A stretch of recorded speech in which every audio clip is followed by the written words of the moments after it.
Ever wondered who's munching on your tender lettuce at night while you're fast asleep? The slime trail tells the tale, but today, we reveal the culprits and how to stop them without harming your garden or the planet. Springtime is slug time, but don't worry. Today we're going to show you the smart, safe, and surprisingly simple way to take back your garden. We're breaking it into 3 fun parts. Learn their secrets, build defenses, and launch a counterattack. If you love gardening without the slime, like this video, subscribe for weekly tips and share it with a garden buddy. Let's grow together and outsmart some sneaky pests.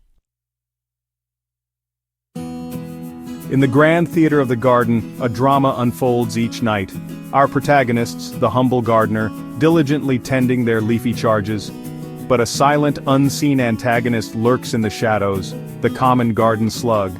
These nocturnal nibblers emerge from their daytime hideouts, driven by an insatiable appetite for fresh, tender greens. Their rasping mouthparts, equipped with thousands of tiny teeth, can make short work of a seedling or reduce a prized hosta to a skeleton of veins. Slugs and snails are creatures of habit, slaves to their need for moisture. They seek refuge during the day, sheltering their soft bodies from the drying sun.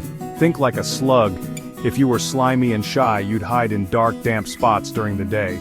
See that pile of bricks by the fence? A slug sanctuary. That overturned pot? Prime snail real estate.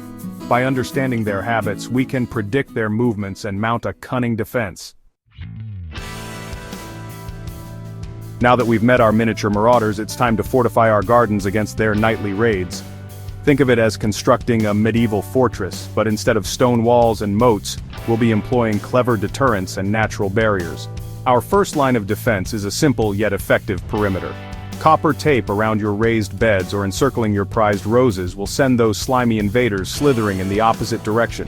Crushed eggshells, sprinkled around the base of your plants, create a jagged, uncomfortable barrier for soft slug bellies.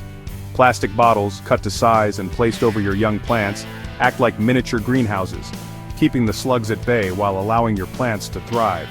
Planting herbs like rosemary, thyme, and sage around your garden not only adds culinary delight to your meals, but also creates a fragrant, slug-repelling shield.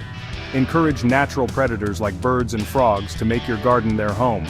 A bird bath here, a log pile there, these small additions can make a world of difference in maintaining the natural balance. Finally, remember our banana peel trick? Place the peels upside down in the garden, it's like a nightclub for slugs. Now even the most well-defended fortress may have a breach or two, and so we turn our attention to humane yet effective methods of slug and snail control. One of the most well-known and somewhat amusing methods involves our old friend yeast. It seems slugs and snails have a fondness for beer, a fatal attraction, one might say.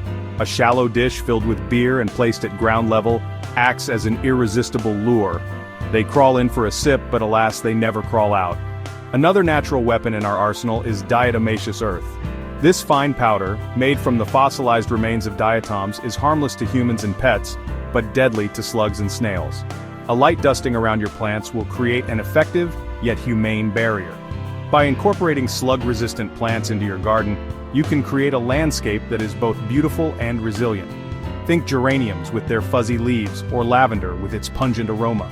By making your garden less appealing to these slimy invaders, you can naturally reduce their numbers.